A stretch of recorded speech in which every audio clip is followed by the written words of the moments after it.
The backward differentiation formula 2 or BDF2. The backward differentiation formula is a family of implicit linear multi-step methods used for the numerical integrations of ordinary differential equations. They are particularly prized in engineering and physics, simulation for their performance on step equations, systems where certain components change much more rapidly than others, often leading to numerical instability in simpler solvers. The general formula, the VDF method approximates the derivative of functions, the current time t sub n, by using a linear combination of the current value and several previous values for a step size h, and in step BDF method is generally written as the summation of the product of alpha uh, sub k times y sub n sub plus k is equal to h times beta times f of t sub n plus n y sub n plus n here. So here y sub n plus y sub n plus n here is the unknown value we are solving for. Then f of t sub n plus n, y sub n plus n is the derivative at the current time step here. So alpha and beta here are coefficient specific to the order of method. Because the unknown y sub n plus n appears on both sides of the equations inside the function f, BDF is implicit. This usually requires a Newton-Raphson iteration or similar root finding method to solve at each time step. We have the common BDF orders here. The order of the BDF refers to how many pass points are used. Higher orders provide better accuracy but have different stability limits. So we have the BDF1. This is the first order. So this is identical to the backward Euler method. So y sub n plus 1 minus y sub n equal to h. So h here is the step size. So h times f of t sub n plus 1, y sub n plus 1 here. Now the BDF2 here is the second order. So it uses the previous points. It is very common in fluid dynamics and transient thermal analysis.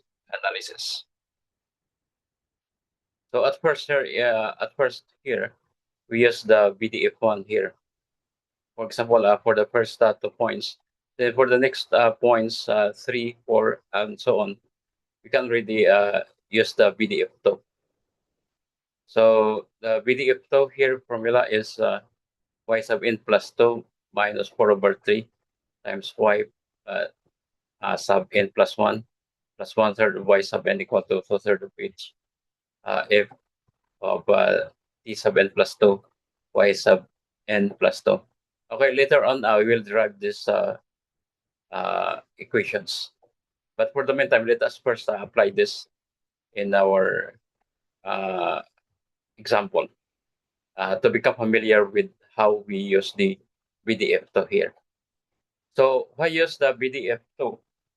Why use the BDF? So we have the L stability. So L stability refers to the low order BDF methods, specifically BDF1 and BDF2 are L stable. So this means they are incredibly robust when dealing with the step systems, as they effectively dump out high frequency numerical noise that would cause explicit methods like Runge-Kutta for to explode.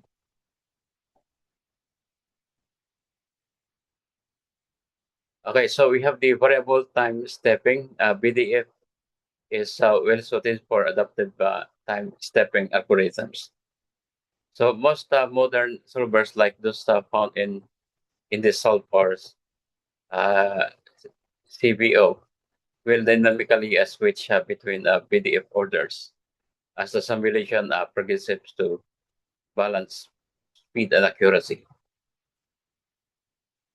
So it will just dynamically uh, switch between PDF orders. So we have the different orders of PDF up to 6 order. Then we have the stability limit. While BDF is great for stiffness, it is worth noting that BDF methods are only zero stable for orders as less than or equal to 6.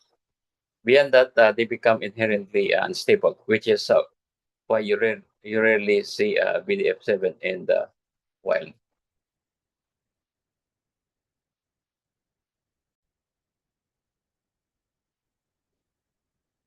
Okay, so the zero stable here, meaning in numerical analysis, especially for solving ordinary differential equations, a zero stability is a property that tells whether a numerical method controls the growth of a small error as the computation proceeds. So, for example, here, the basic idea of uh, the zero stability was suppose rounding errors or tiny perturbations occur during computation. A method is zero stable if these small errors do not grow uncontrollably as the step number increases. So if method is not zero stable, even extremely tiny numerical errors can explode and make the solution useless. So in short, if you are simulating uh, something like a chemical reactions, battery discharge, or complex fluid flow, where stability is more of a headache than a pure precision, VDF is usually the tool of choice. We have example here. So to demonstrate that PDF works in practice, let's solve a simple step ordinary differential equations. The problem, we want to find out y of t for the equation dy over dt equal to negative 10y, y of 0 equal to 1. So we have the exact solution here. Y t is equal to e to the negative 10 t. Step size here is equal to 0.1. So for example, one BDF1 backward Euler. So the formula for BDF1 is y sub n plus 1 equal to y sub n plus h times f of t sub n plus 1, y sub n plus 1. Since our f of ty is equal to negative 10y, you plug that in, set up the equation for the first step, y1. So y sub 1 equal to y sub 0 plus 0.1 times negative 10y1 here. So solve for y sub 1 algebraically since implicit. So y sub 1 minus 1 times y sub 1. So our y sub 1 here is equal to 0.5. Now for the comparison here, e to the negative 1 here is 0.368 here for the exact. Then for the forward, using the expressed method here, y sub 1 equal to 1 plus 0.1 times negative 10 times 1 here. So this is equal to 0.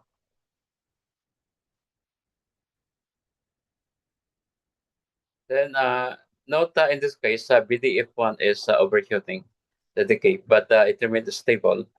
Explicit method often drops to 0 or oscillate widely if the step size is too large for the stiffness.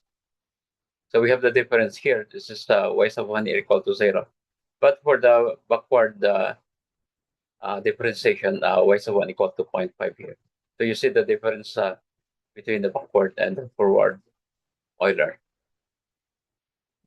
So if we continue using the backward differentiation, so we have this. So we have the uh, uh, 11 sample points here. 1, 2, 3, 4, 5, 6, 7, 8, 9, 10, 11. So using 11 sample points, so we have the plot using the backward differentiation formula. So we have the exact equation. It looks like almost the BDF2 here. So this is the exact solutions. Now for the BDF2, to solve the same equation, dy over dt equal to negative 10y with y sub 0 equal to 1 and h equal to 0.1 using BDF2. We first need the recurrence relation here. So deriving the BDF2 recurrence, so the BDF2 formula is this one. So using this formula, so we have f of ty equal to negative 10y and h equal to negative 1. So using this formula, so by using the previous value of y sub 0 and y sub 1 here, so the y sub 0 here is 1 and y sub 1 here is equal to 0.5 here. So that is equal to 0.2. So the corresponding value for y is 0.2. For y sub 0, y equal to 1 and y sub 1, and for y of at y sub 1, so that is equal to 0.5. So the for y sub 2, this is 0.2. So we will continue using these equations. So we have the plot here. So the plot here is more accurate than the uh, PDF here, because by using the PDF one here, backward differentiation formula. So we have this, but we can make this more accurate by using BDF2 here. So by using the BDF2, we have the plot also that is more accurate than the previous method of PDF. By using that, just using the PDF, so PDF, this is using the what we call this. This is using by using the backward Euler. Using the BDF though, so it really looks like the exact solution here.